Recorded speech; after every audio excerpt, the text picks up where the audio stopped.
Life needs more Cedar Point, more smiles, more surprises, more screams, more days in the sun and nights on the shore, more oohs and ahs and yums, more moments with your family and friends, more memories you get to share again and again. Life needs more Cedar Point, more than ever. And now you can have more for less. Save up to $25 on tickets when you buy online now. Only at cedarpoint.com. The average American will meet 10,000 people in their lifetime. I was handcuffed to another man from another tribe whose language I did not speak.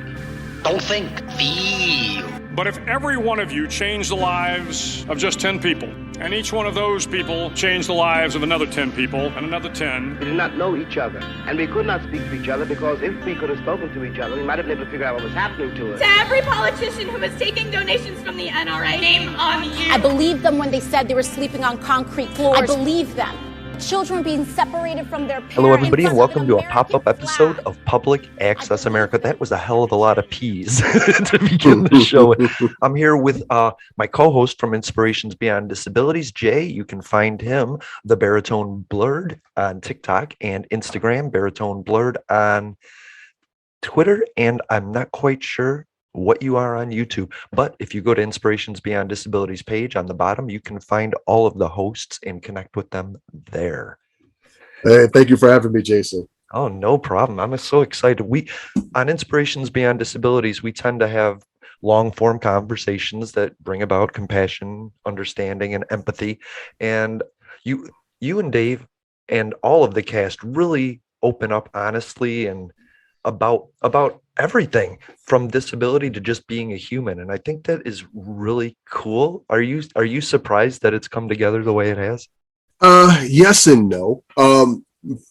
For this is kind of the right time, right place, right people, mainly because we got an opportunity. First off, we have that our personal conversations off the show. And I think that's where kind of the chemistry built, where you get to learn a little bit about each other. So that way, when you're on the air, it's kind of like you're just continuing the chat that you were already having before the show. And I think that that's really good.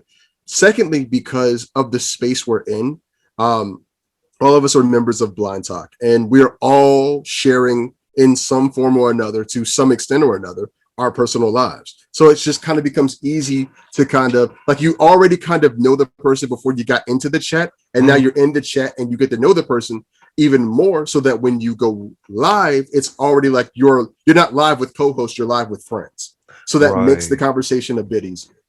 Right. I don't know if general people would know, but TikTok has subcategories, and there's a group of creators that are visually impaired. They're called VIPs, Blind Talk. I call it Being Blind 2021. We all have our little hashtags and stuff. You know what I mean? Absolutely. And it's interesting the way TikTok shares people with you. If you like a certain kind of creator, it'll show you more and more and more. And honestly, Jay, I see the same questions answered by the same 10 people every 4 videos. And so for me, it was more like there's a story there and they're just on the tip of it, but we got to get it opened up, because I've been trying to explain on the show every once in a while, we're the first generation to be able to stand up and talk about disabilities the way we are, in a way that our generations before haven't. And you really grasped onto that, which is really exciting to me. So I wanted everybody to open up with these same dumbass questions. You have this thing, stupid things people say to blind people, And I thought, wow, if we just get a few of those every episode, people are going to listen like crazy.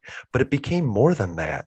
I didn't expect it to be as open and honest as it is, I think that's the only way, because let's face it, not taking a knock at anybody, but I've heard other blind podcasts or even other disabled podcasts where all they do is scratch the surface. They're very cagey about their situations. They're very, and I understand the internet can be a scary place, but to be honest, if you want to actually make change or actually bring people in, you have to be able to have a very honest conversation.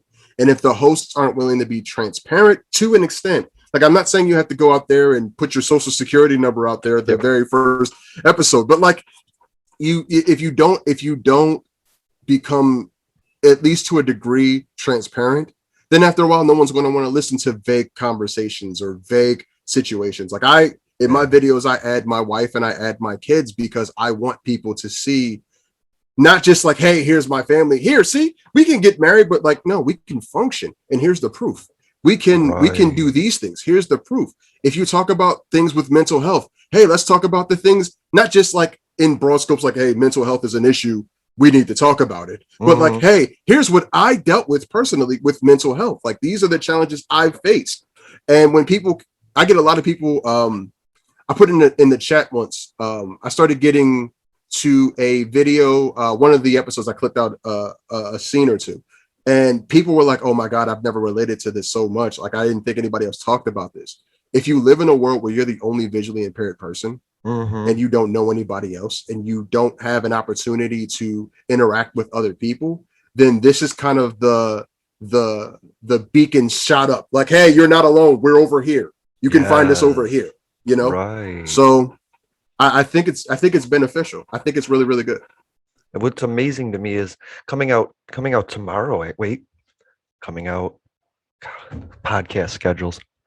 Coming out tomorrow, we have a pop-up episode that Ezric and you did with Marie Zucknone. Yeah. And right in the middle of that, I realized, like, you and I are the older generation mentors that she said she looked up to. And here we are talking to her.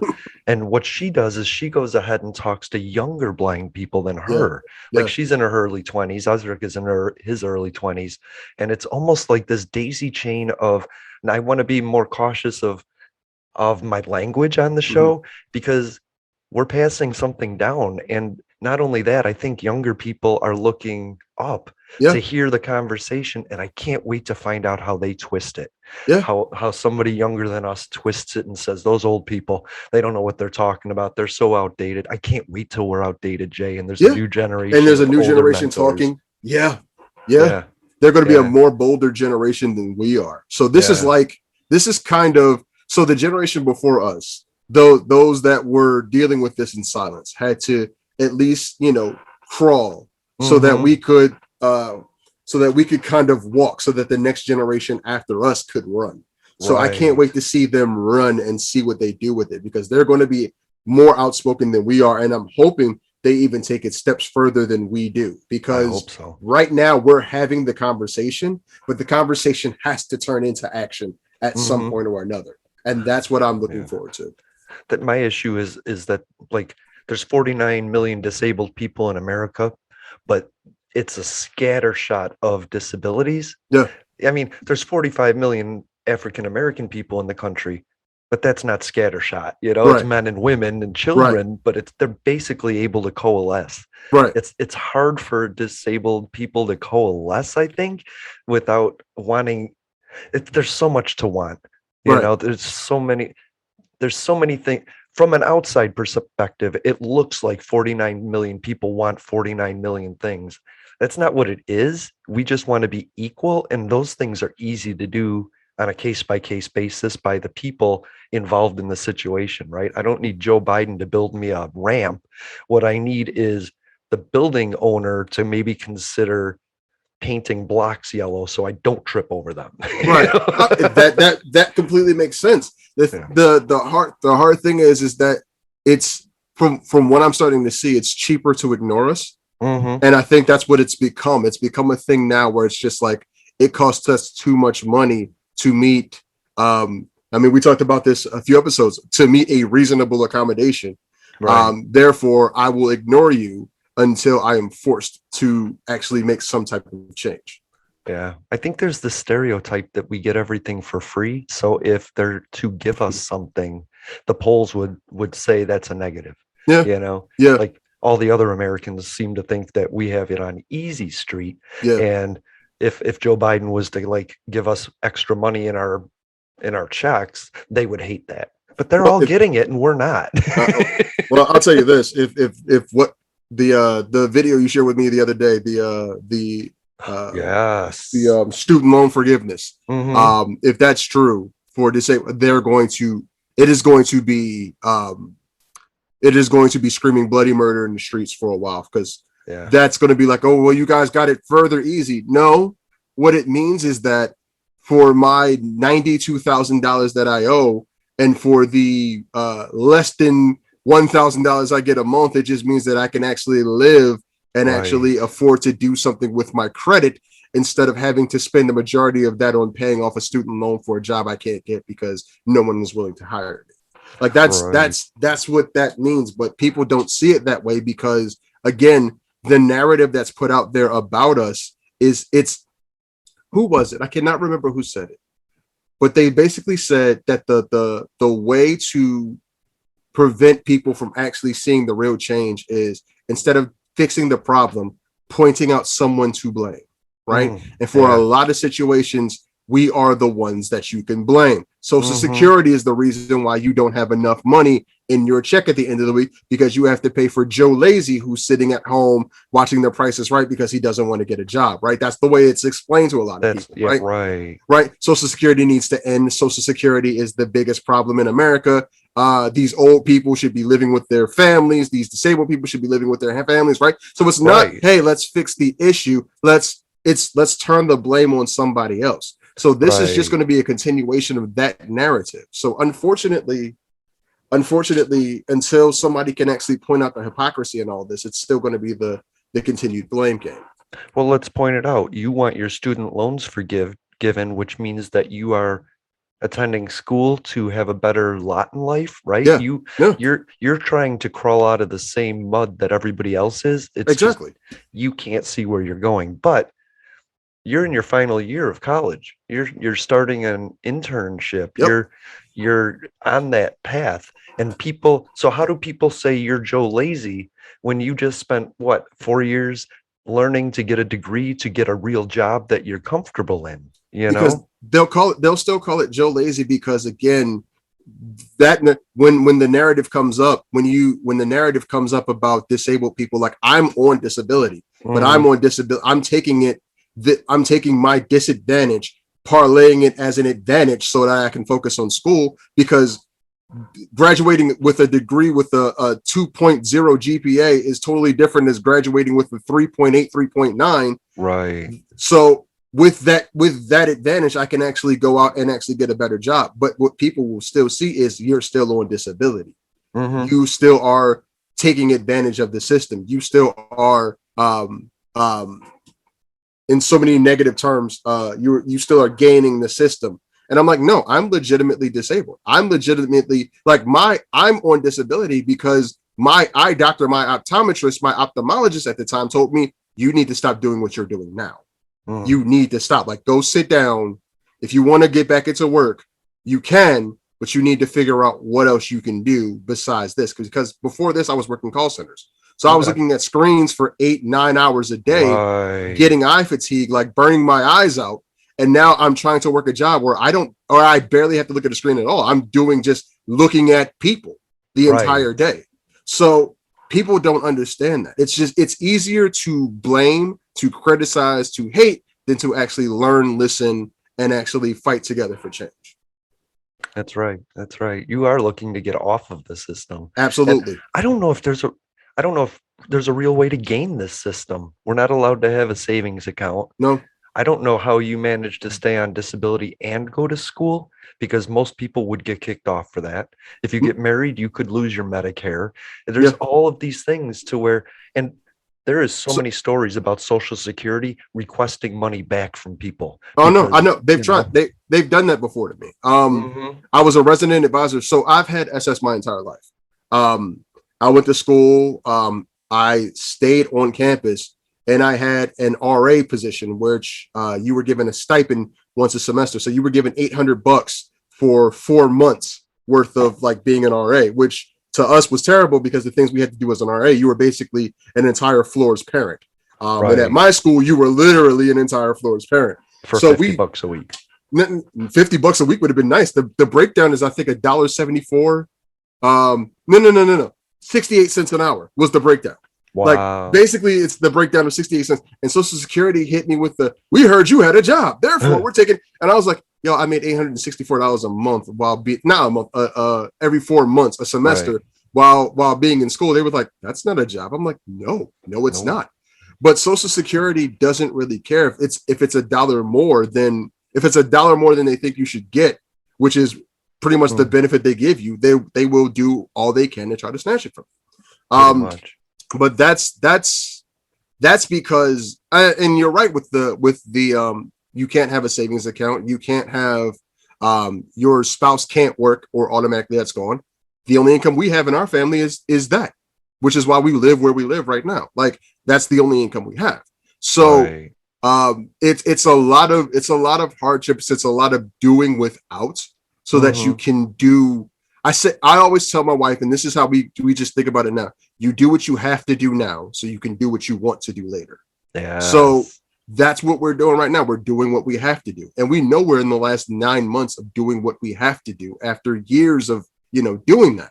So it's fine. It's fine. Not everybody can do that, and I understand that, and I wish that was widely communicated. But again, the narrative of us being on easy street, the narrative of us getting everything handed to us, comes from people who have scammed the system, or on TV, that's the narrative of disability. It's someone who doesn't want to work anymore, who hates their job, who will fake a back injury, fake a neck injury, fake a car accident, whatever. You've seen the show. The guy comes in with the crutches and the neck brace, and all of a sudden he needs disability. The second you turn his back, he's taking the neck brace off, he's dancing or whatever. And that's what people believe disability is. So long as that's all they see, that's all they'll know, because no one reads, they just watch.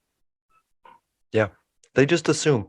I think on a previous episode, I called it a tradition of ignorance. Yes. People are taught to be ignorant about things so that they can eliminate them as a thought in their mind and go on to other things. They don't want to think about us, so their automatic response is, oh yeah, they gain the system. What about people on welfare? Oh yeah, they're gaining the system. Yeah. They don't see the fact that we're working towards something, but it's really hard to do if you start a job.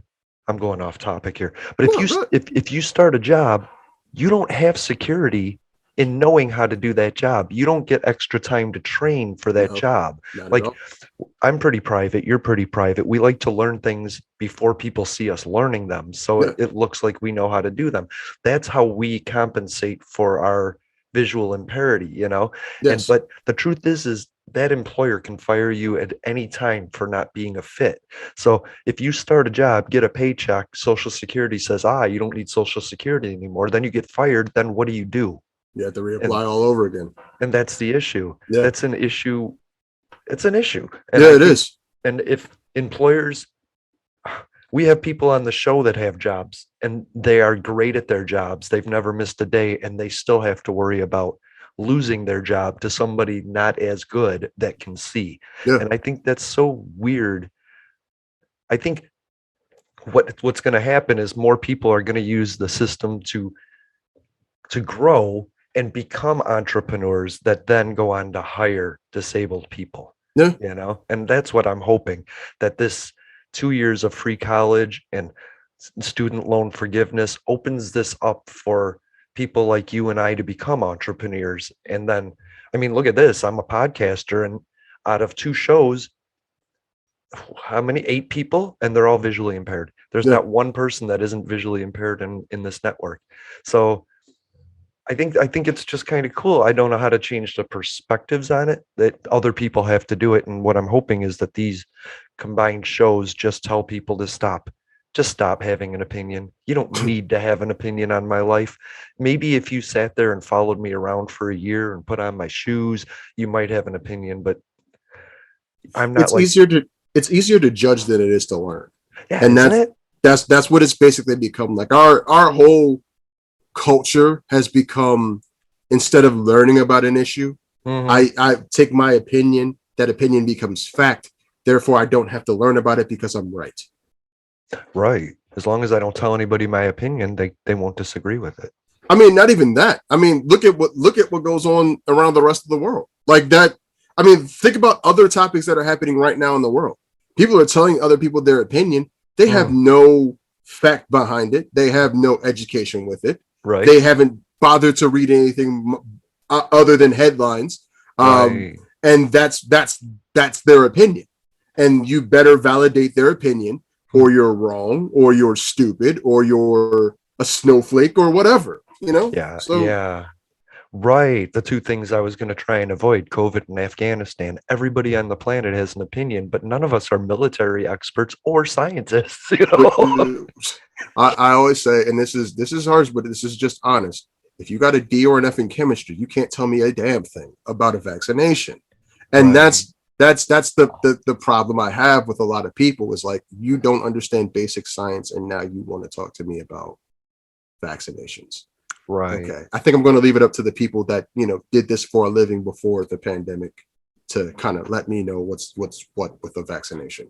Yeah. We were really lucky to have Dan Evans, an infectious disease scientist, to come on once in a while and explain, what the vaccine is and what it does and what you should look out for. And if you have what and all of that information is right there. It's oil, salt, sugar, and inert COVID spikes. You breathe in more toxins when you walk around. So enough about that. I'm kind of curious as what it is to be a father in Philadelphia. You talk about Philadelphia a lot, and the area you're in.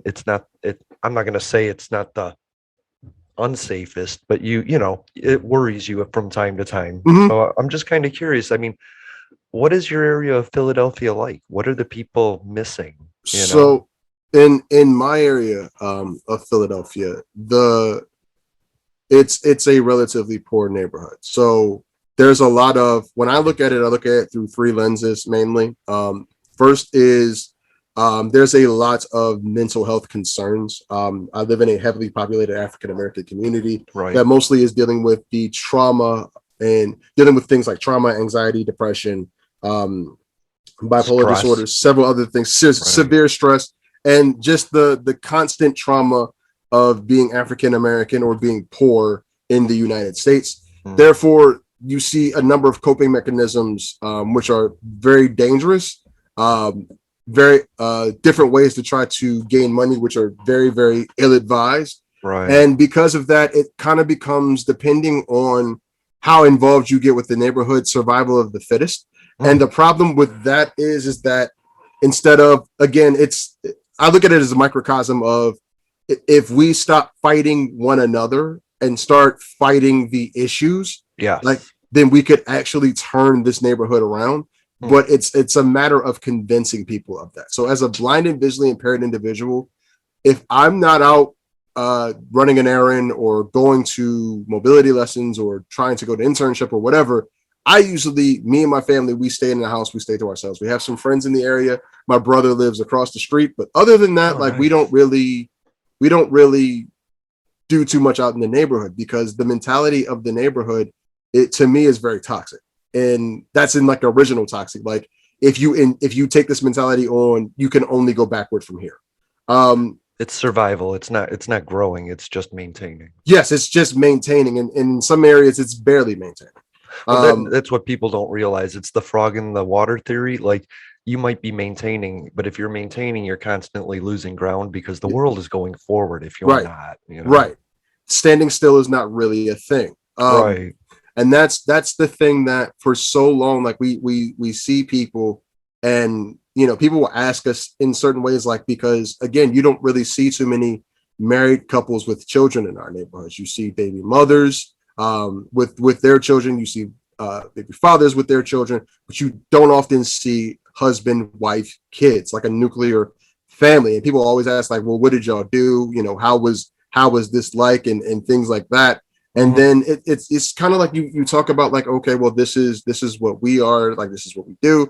And for some people like it, some people resent us for it. Any visible progress in this neighborhood is almost seen as you're almost an enemy. Like, how dare you move forward? It's the crabs in the barrel thing, where the second gentrification type. Yes. Yeah. The second you try to move forward, people want to pull you backward. But it's just a thing where if you're in this neighborhood, your goal for a lot of, because we don't live too far from a nicer neighborhood, and that's the goal. So it's just like, that's what we always call it, looking east, because that's the direction of the next neighborhood. So it's like, we're always looking east. Like, we want out of here, we want to move forward, but the way to do that is to not get caught up in so many things around here, because if you get caught up, you will ultimately lose. So being visually impaired around here is a bit of a challenge. Like I've made a video before where I said I don't use my cane at all in the complex, because one time I did and it almost made my family a target. So that was the end of that. You can think I'm crazy when I'm walking. You can think I'm on something when I'm walking. I don't care. So long as you just know, stay away from me and mine, that's fine. But it's a challenge. It's a challenge. So it really is. What do you think some of the issues are? We've been discussing like food insecurity in urban areas and starting like 3D garden co-ops in rundown buildings. So is it a lack of nutrition? Is it a lack of education to where young people just they're not able to look east? They only see their block and their family, and they see hopelessness. I mean, to me, it's a severe lack of education. Okay. Would community centers help? Like, no, you know what I mean? Or is it just straight give them more to learn? I think it's change who they're learning from. And this is just me and my personal opinion. Oh, I believe a lot of things in the Black culture teach you that this thing over here is success. And really it's just teaching you to be more of a consumer and to put yourself further in debt. Like hip hop culture, which I'm not really a fan of, teaches you to be more of a consumer, to buy things, that this is the sign of wealth. This is the sign of status. You know, buy these sneakers, buy this car, buy this liquor, buy this thing. And all it is things like, if you ever noticed in a lot of hip hop, everything you buy, and this is just from taking economics courses and learning from older, I always grew up around older people. So I got to see the end of a thing before the beginning of it was advertised to me. Right. Everything that they teach you to buy depreciates in value. Yep. Car, the second you drive it off a lot, depreciates in value. Liquor does appreciate in value, but it all depends on what you buy, right? Like a 40 ounce is not going to appreciate in value ever in life, right? Right. Sneakers, they may, they'll come back in style. So it'll be worth something until they come back in style. Then they're only worth what the sale price is. But it's never like, get an education, learn to save money. It's never, learn to invest. It's never the things that can help pull you out of a situation. It's always things that take you deeper in. And because our community is so consumed with that culture, so much so that anything that's seen outside of that is not considered Black. We have to be able to change not only what they're being educated with, but who's educated. Because a lot of the times, especially in Black culture, but you can see it throughout all cultures, who's doing the educating sometimes is the problem, right?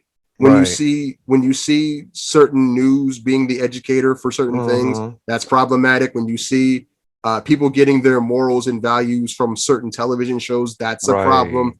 When you get your morals and values from a music culture, that they teach you how to that this is success when really they're doing the opposite, that's a problem. Right. Those are things that I feel like in my community that needs to happen, because I feel like once you change the narrative of, I can't do this, I will never get an opportunity to do this, no one will ever give me an opportunity to do this, to I can do this, it may take me longer, I may have to work harder at it, but I can do this, then I feel like that will be the catalyst for change in my community. Like I'm Black just like everybody in my community. I'm disabled unlike many in my community. I'm poor just like everybody else in my community, but I'm going for a master's to change my family, right? Yeah. So if I can do this, then I believe anybody can do this.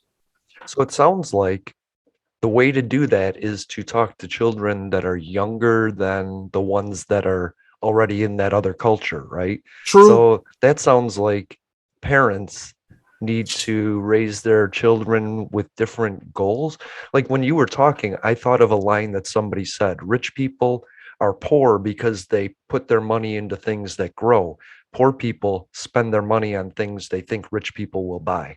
Exactly. So a rich, like I'll spend $500 on stock while somebody else will buy a diamond necklace. Exactly. Or a gold necklace. Exactly. And in the end, I'm going to have 3 times the money they have because their necklace is going to depreciate, get stolen, break, and then they're left with nothing. Nothing. Right. If we could teach children at a younger age before they learn societal norms, then maybe we could change the societal norms. I like that. I agree with that. I think economics ought to be taught in elementary school. Start with beginning economics. Teach them. So here's something I've noticed, and I used to tell my friends about this all the time. There are 2 different commercials depending on what network you look at. On if you look at like Maury or BET or TV1, they do trade in your worthless jewelry for cash. I never see those. On Fox, on Reuters network, it's trade in your worthless cash and buy gold, because gold appreciates in value while cash depends on the value of gold. So it's like I'm teaching 2 different concepts to 2 different marketplaces. And the thing that we don't realize is that if you don't learn how to manage, invest, save, grow your money the right way, like buying status symbols, like, yeah, you can buy I see it happen every year, and not saying this is normal, but I see it happen every year.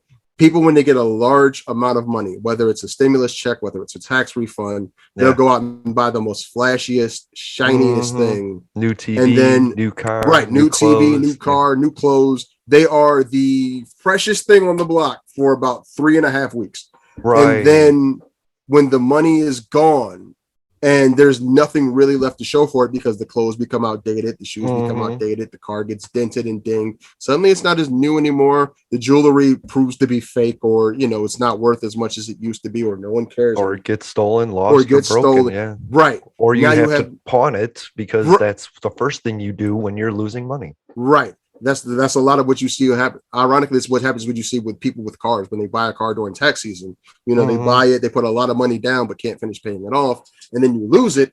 Unfortunately, that becomes the norm. So imagine if you've seen a community take, okay, I got $15,000 as a tax return, for example, and invest it, and you just keep investing in it on a month-to-month basis for 5 years. That money will have multiplied so much, and you've already started yourself into a nice little nest egg in the future. Yeah. But again, we're not really taught that. How do you take the moment to get the break to invest that money? Like, it seems like with poor people, our money is spent months before we get it. It is. Like the stimulus check, I always wondered, why are you giving me money to give to my landlord? Why doesn't my landlord apply when I say I can't pay? Why not just give it straight to them? Why are you giving me the money to give to them? Now I can't do anything with that money, but everybody thinks I had it. Everybody's like, you got the money for your rent. I never touched it. The stimulus check was $600. I never touched that money. So Joe Biden saying, or anybody, Donald Trump, whoever, saying they gave me $600, it's a misnomer. I never got it. The people that collect for bills and creditors, they all got the money. See, here's the thing, though. I honestly, and this is my tinfoil hat moment. So I honestly don't believe they gave us that money to pay bills. I believe they gave us that money knowing that we would put it back into corporations and businesses. Yep. Because what a lot of people basically did with their money was they went out and bought things that they couldn't buy before. So now you've given me $1,400 of free money. Let me go buy. And again, speaking to my community, I've seen that happen. I've seen people pop up with brand new everything when the stimulus check came out. And it's just like, hadn't paid rent. People hadn't paid rent in months. People hadn't paid rent. That's why so many people, and it's sad, but it's true. When the eviction moratorium expired, and so many people move out, they had to get out because the money that they were given for rent, or even rental assistance, because there are rental assistance programs that will pay your rent, but they give, if they can't reach your landlord, they'll give you the money. So a lot of people took that money, instead of paying their landlords, decided that they were going to continue to spend. We have a very consumer-driven country where buying things is the proof of doing well. Like if your money's all invisible, say you have $1 million and you have the majority of it invested in stocks. You may have a house, but it's not a real big, like it's not a mansion, right? Right. You have a car, it's functional, that's not seen as wealthy, right? Despite the fact that you have $1 million, despite the fact that your money is literally growing while you sleep, right. It's not seen as wealthy, right? But if you flip it if you put it on its head and everything that you see is visible, oh, that person is wealthy, even though they have nothing left in their bank account. That's considered wealthy. Right. That's so funny because that's the poor people like to look rich and rich people try to look poor for that reason. Yeah. Bill, what is it? Is it Bill Gates, I believe? Bill Gates is the one that I think he still gets his hair cut at like Supercuts or something like that.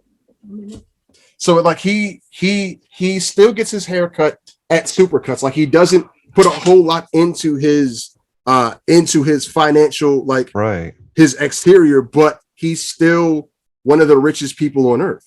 Yeah. And that's the thing, that if you learn, like if you still buy your sneakers at Walmart, not saying that all of his sneakers are bought at Walmart, he has probably nice things, but like I guarantee you he's not spending a fortune on those kind of things. Right.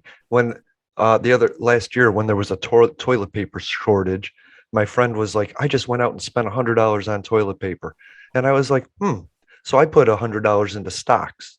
Yeah. I bought Snapchat and GE, American Steel, and now, I mean, I got rid of the GE and now I picked up a Southwest Airlines because COVID is going to end.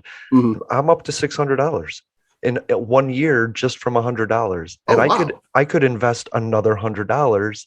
You know what I mean? And can I ask you about that when we get done this pod? Because I've been wanting to do that for the longest time. It's just I hear a lot of people talk about it, investing, but like it's always like the YouTuber who seems like he gets a commission if you invest in his thing instead of like actually telling me like this is what you do. Because honestly, my thought was, why not invest in everywhere you shop, right? So if you shop at Walmart, then you feel good for shopping at Walmart because you know their bottom line improves your bottom line, right? Exactly. So like if I invest in everything I shop in, then I don't feel bad for spending my money because I know as they turn a profit, I'm turning a profit. That's right. Believe me, I bought Snapchat 5 shares at $8. Mm-hmm. They're $73 right now, and they've been as high as 76. Wow. And that was because the girl I was dating at the time was sitting in bed next to me, always on Snapchat. Mm-hmm. And I was like, I guess I'm gonna get Snapchat because she uses it, and so I started using it, and now I can promote it on the show and be like, get Snapchat because that increases mine, Can you imagine if you had shares in Zoom pre-pandemic? Right, that's my point. That's what investing is looking at the future and saying, like, I bought GE knowing that COVID would be over, planes would need parts. GE makes the engines. That is actually very smart. Right, but then GE bought my shares out from under me, and so I invested that in Southwest Airlines, going, well, planes are going to be back in, right? And people are going to want to travel all over again, right? Yeah, and they're not going to be using United Airlines and American Airlines. They're going to be using Frontier. They're going to be using Southwest. So I don't know. That's what I did with that. But it's just it's looking at the future and looking at your life and saying, what do I use and what do most people use? Yeah. I don't invest in cannabis. I think that's stupid, or crypto. Those are the two things I say stay away from because they go up and then they go back down, but they do it on news stories. Somebody will say, guess what? People are smoking more weed. And then everybody goes on the Robinhood app. Yeah, right. But that's it. That's the problem. And the same with crypto. I heard Ezra talk about it, and my roommate talked about the Dogecoin, and I would never invest in something that doesn't. It's like buying a condo. You're buying the air between the walls. I just want to ask really quickly, what is it like to be in a family of interdisabled situations? It's a challenge. So first for me and my kids, Ava, I think, is the only one that has absolutely nothing going on to our knowledge so far. Then again, she's only 6 months, so to be determined. Right. But for everybody else, it's kind of like learning the accommodations that are needed for each and every person and trying to work that out as a team. Yeah. Sometimes it can be, you think about you and your disability first, but then you have to take a step back like, hey, I'm not the only one struggling in this situation right now. Right. We're all struggling in one form or another what works for us so that we can succeed, not for what everybody else thinks. Because if you take like a situation where you're in Walmart, I remember with my oldest, she would have meltdowns in Walmart because like her sensory overload with her autism was like, okay, this is enough. You know, the sounds, the sights, all of this is enough. And she would have a meltdown and my wife's back would be bothering her because she has sciatica, and my eyes, I'm trying to see where the heck I'm going. Yeah. And we're all like, you know, this is nuts. This is nuts. And we're like, you know, well, you figure it out. No, you figure it out. Right. No, you figure it. And it's just like, you try to pull everything to the side and go, hey, it's not us versus, it's like, it's not you versus me. It's us versus the situation. Right. So let's figure out what we need to do to get through this and get out of here. So it took us a while to actually get there. It was tough at first, but we got there. Like we learned to like, hey, this is what we need to do. We can't be in here long because of sensory overload for Stella. I need verbal cues. I had to get my cane because at that point I didn't have my cane before. I had to get a cane. If for no other reason at that point, it was just, this is an indicator to let people know, like, I'm not trying to bulldoze over an aisle on purpose. Right, like, this is just what's happening. Right. So that took the pressure off my wife for sight guiding. Because when people see the cane, it was like, oh, this is what's happening with him. And then my wife, she gets like the motorized cart so she can sit down. So we learn to work this as a team so that like, even if it looks like a group of like, what happened here? Right. It's still, you know, it's us doing this together. We got this. We can get through this. And, you know, don't worry about what anybody else thinks. So it's hard at first. And that learning curve comes with literally everything, whether it's going to the store, whether it's, getting on public transportation with a stroller and my daughter and her nonverbal cues. Right. And, you know, it's a lot. So it's just learning to work as a team. As an interabled family, it's kind of working as a team. That's life. That's marriage. That's everything. How do you? It is. But you know, you mentioned something that I think everybody deals with, and you might be able to help. How do you deal with the embarrassment in the moment? Like, people are great 99% of the time, but when there's a situation, they seem to fall apart. And that embarrassing moment is the 1% of life that you need to be an adult in. You know? And how do you, if you could tell anybody how to just avoid the embarrassment and deal with the situation, that might help a lot of people. I mean, unfortunately, with this challenge, you're going to face embarrassment. Like it's going to happen, whether you want it to or not. Because in an interabled family, somebody is going to have something where, like, my wife's back will lock up, for example. Right. And it's just like, she can't move, but the way she's standing looks awkward, and people are like, you know, what did he, like, I've literally had people walk past me with my cane, my wife just bent over kind of in pain. What did he do to her? Right. I didn't do anything. Like, this is just, you know, this is what she's experiencing at the moment. Right. Or my daughter will just have an outburst and it looks like we're trying to kidnap her. Like, she doesn't want to cross the street, or she just doesn't want to, like, when her legs get tired, her first thing is she wants me to pick her up and carry her everywhere. Right. And like, when you can't do that downtown with a cane, you know, and you're in the middle of like Broad Street, which is like a five lane street. Right. That runs up and down Philly. If you're in the middle of the street and she's having a meltdown in the middle of the street for all of Broad Street to see, you know, unfortunately, those moments are going to happen, right? Like, if I walk into something or trip down a set of steps, like, my wife has to now look as everyone else laughs. Like, you're going to face those moments. If you're with somebody and you realize it doesn't really matter what everybody else thinks. Right. Like, people are going to have opinions on everything. And if you live and die with everyone else's opinion, you're going to be a miserable person. So long as the person that you're with is, hey, I've got your back, we're a team. Right. Let's do this together. Then it doesn't really matter. It doesn't really matter. Because again, living and dying on people's laughter or people's opinions, they're laughing at you in that moment because they're not having an embarrassing moment at that. Right. The moment they have an embarrassing moment, they want compassion. Just like at the moment that you're having an embarrassing moment, you want compassion. So just realize it's not their moment yet, but they have them just like you do. It may not look exactly like yours does, but they have theirs too. Oh, of course they do.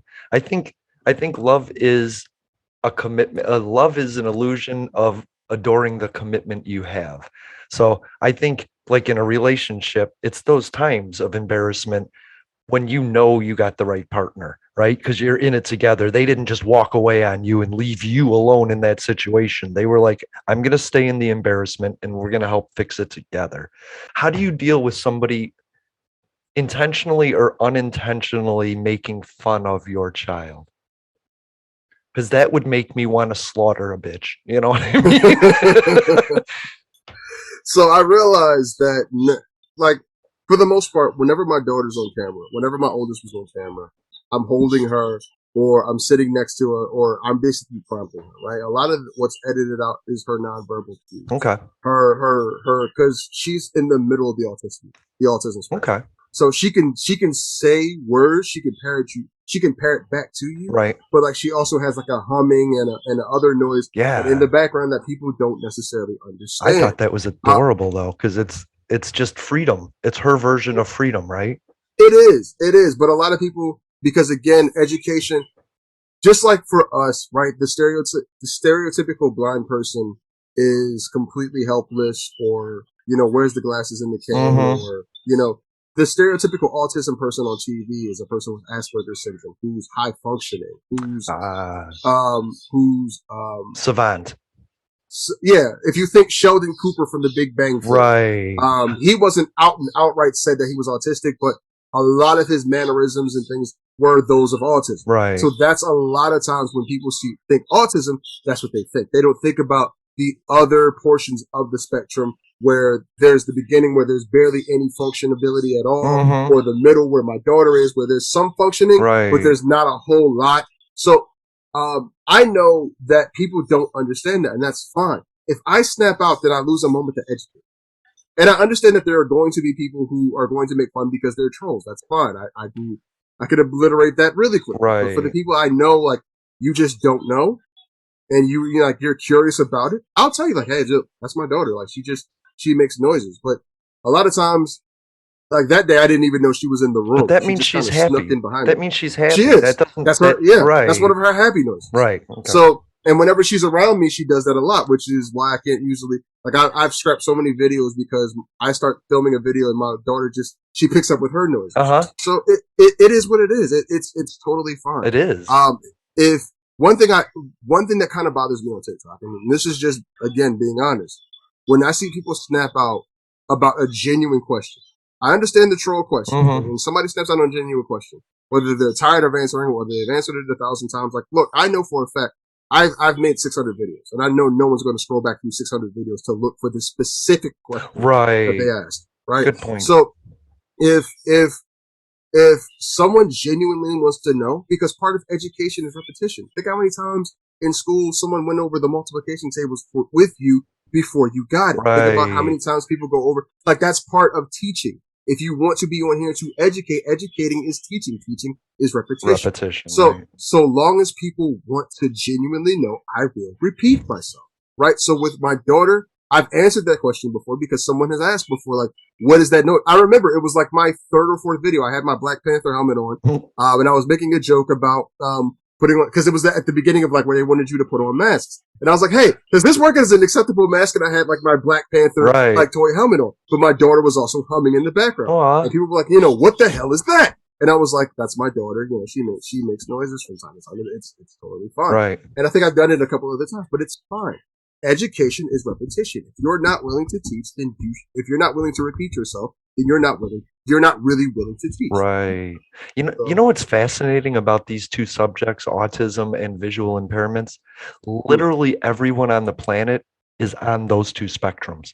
You know what I mean? If you're not 20, I mean, who said 2020 was perfect vision, right? Yeah, that's true. So it's fascinating to me that nobody takes their own accountability and says, well, I wear glasses, I'm on the spectrum, and then therefore have compassion, right? Right. They're so worried about being unique and separating themselves that they don't realize that they're just like us, the people they're making fun of, the people they're dismissing, That's very true. And I loved listening to your daughter hum. If we weren't like in the middle of a recording, I would have just wanted more of that. I mean, look at Ava. How fucking lucky are you right now? I know your wife gives you a hard time, but you have like a great, loyal, dependable wife, right? I do. And I do. You have amazing kids. Look at that. And you're one of the luckiest people on the planet. So, I mean, despite your disability. And I think that's what's amazing, is that people don't think we can have a life with disability. And you are a nuclear family that's like you said, above the average in your area. And and that's one of the things that I like about our community. If you have it, show. Like, I love the fact, like, I'm pretty sure no one ever thought that a bunch of blind spectrum individuals could be doing a podcast, right? Or could even do a podcast, right? Right. That's why I want this one to take off so much, because me too. When you get to a larger audience, when you get in front of a larger audience and show them, look, we're capable. We've been doing this for a long time. Yeah. We know how to, we know how to do this thing, and we can talk seriously on issues that actually matter. Mm-hmm. Then you can actually begin to change the narrative in America, in our world, about, hey, this is what we can or can't do. TikTok is a nice start, but it's by no means, the height that we need to be at, right? Right. We want to be in front of, like, if we could get this on even like television, that would be incredible. But, because God knows proper representation of this of the blind spectrum needs to be seen on television. So. I agree. They always talk about disabled. Like, I would love to be a newscaster, but I can't read the teleprompter like they do. There's like, so I would like to be in the audio engineering department, I think there's stuff, but I want to intern. I can't take a job, lose my stuff while I'm learning, but I have the luxury of being able to intern for months and learn before I'm offered a job. So I think there's ways that they can really go about helping us adapt to our surroundings, because once a blind person is adapted to their surroundings, they're gold. Right? Like, there's nothing I can't do in my surroundings. In fact, so much so that people say he's not really blind, because I'm not bumping into walls in my own location. But if you because I have the location completely memorized. Right. Yeah. But if you bring me to another house, I'm bumping into everything and I can't find the bathroom. I might have just peed in your bed. You know what I mean? Yeah.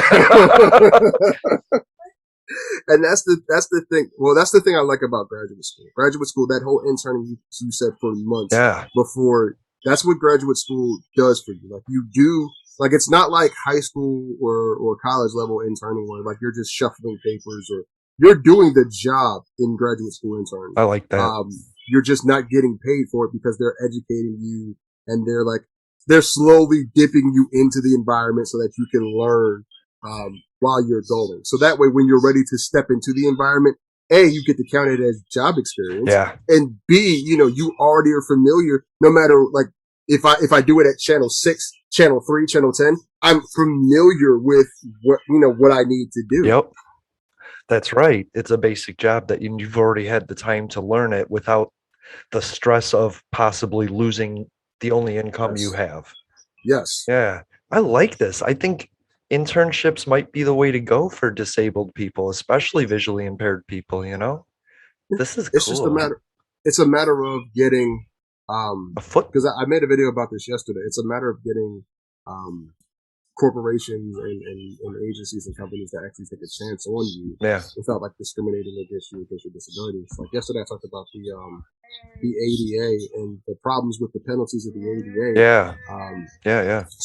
Smaller corporations, like a mom and pop, like the mom and pop establishment, the ADA is a good deterrent. But for, like, Walmart, McDonald's, Target, it's not really a real punishment. It's more like a slap on the wrist. Yeah. Yes, I've been saying it since 2016, when the first thing the Senate did with Trump was gut the ADA when it came to developers. No more little dinging at every floor, no more necessary ramps, stupid things like that. And so I've been saying restore it and then improve it. And then the ADA will be something. But my problem is, we're all complaining, 49 million people asking for different things. What are we going to ask for when they finally hear us? You know what I mean? That's my worry. So I'm looking for people that will tell me what they need so I can form some sort of paper that I can send. Because when Joe Biden says, fine, I'll be on your show, I want to be like, cool. I know this is what we want. This is a concise list of what we need. Right. So, it'd be, so from experience, I've realized that if you ask 500 people, they will give you 500 answers. Right. No one want to concede, like, hey, can we just prioritize these? What's number one that we can get out of the way? And then when number one comes out of the way and they see how successful it is and the positive PR and all those things, we can move to number two, we can move to number three. Problem is getting people to agree to number one because everyone wants to be right. I think if you ask people 5 things they need, I think almost everybody will mention one of those things. Yeah. I think there'll be a combination. I think there's something so simple that all of us can use it, like clean, clear sidewalks, right? Yeah. Like that would be helpful. All right. You're running into trees. Somebody can't get on the, sidewalk because it's chipped. People parking in the crosswalks, all this stuff. We need a clear path. All of us, all disabled people, Or at least, I don't know if you've ever heard of, there's this technology by a company called WeWalk. And WeWalk is basically an attachment you add to a cane. Wow. That can not only tell you what's in front of you, but it can tell you what's above you. So like if it's low hanging branches, yes. if it's like a car, but it's incredibly expensive. It's like $3,500, which everything that's really in an improvement is like $3,500 apparently. Yeah. But if you could offer that if you could contract out and offer that free for individuals who need, at least as a start, right? Like I think that would be something that would be a nice improvement, at least to help with navigations, or at least require truncated domes on every corner, right?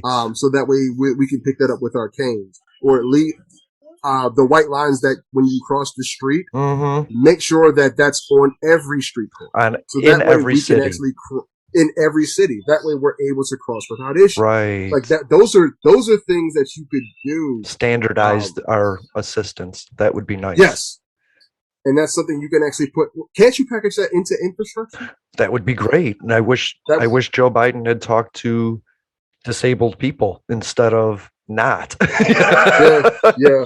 Because disabled people, when they get in front of people like that, they're like, give me money. We'll do with it what we want. No, I want a standardized governmental regulation that says the crosswalk in Chicago is going to look like the crosswalk in Philly, Yeah. That would be. Is there a committee at all that handles that? I know there's a committee that handles SSI, Social Security, Disability, but I don't know if anybody does that. I'm going to have to look into that. That's awesome. The National Committee on Accessibility, because I guarantee you that's something you could pitch. Yes. That's positive. And I'm willing, if we can pitch that together if you want. I love it. I think that would actually be a great idea. Yeah. To pitch a National Committee on Accessibility. That way you can actually, and you have a little bit from each, you get some people from the autism community, you get some from the deaf community, blind community, the, just various communities. And like, this is what we need to improve. Yeah. A citizen panel of like 20 people that advises. That would be awesome. Yes. I love how we get to solutions on this show. Thank you, everybody, for listening to Public Access America. Please check out Inspirations Beyond Disabilities. It is an awesome show. As you can tell, Jay is a great person. We have Dave, we have Ezric, we have Kai, we have Brittany, we have Shai, and we have guests coming in all the time for having great discussions. So thank you for listening. Don't forget you can find Jay, the Baritone Blurred, on TikTok, and Instagram, Baritone Blurred on Twitter. I say Twitter because you're not on Twitter very much, but not often, no. You are the TikTok daddy. Like people call you TikTok dad, so they have to follow you on TikTok. Thanks for being here, Jay. Thank you for having me. I appreciate it. Oh, I love it. To those who would tear the world down, we will defeat you. This is our moment. This is our time. To those who seek peace and security, we support you. Yes, we can. And to all those who have wondered if America's beacon still burns as bright, tonight we prove once more that the true strength of our nation comes not from the might of our arms or the scale of our wealth, but from the enduring power of our ideals, democracy, liberty, opportunity, and unyielding hope. Let me tell you something you already know. The world ain't all sunshine and rainbow. It's a very mean and nasty place, and I don't care how tough you are, it will beat you to your knees and keep you there permanently if you let it. You, me, or nobody is gonna hit as hard as life. Ask not. Yes, we can. What your country can do for you. I have a dream ask what you can do for your country. My poor little children. Yes, we can. One day live in a nation where they will not be judged by the color of their skin, but by the content of their character. I don't have to tell you things are bad. Everybody knows things are bad.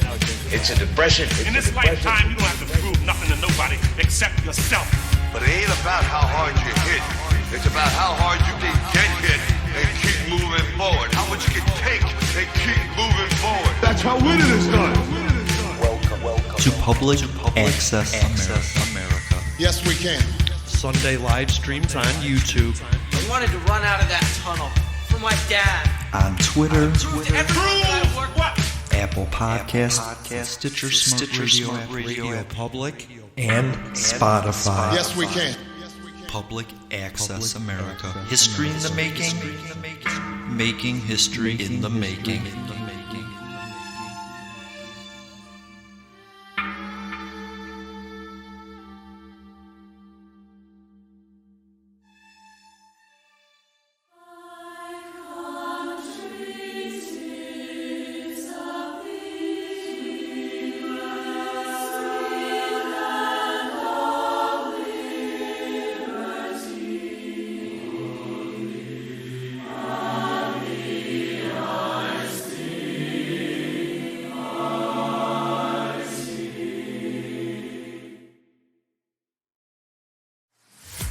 Get ready to glow crazy at Cedar Point Nights every night at 7 p.m. from now through September 5th. The Cedar Point Beach turns into the ultimate nighttime beach party. Dance alongside glow-in-the-dark inflatables to DJ spun beats or dance to your own beat at the Silent Disco. Then chill out at one of the dozens of fire pits lining the beach. Want to bring the family?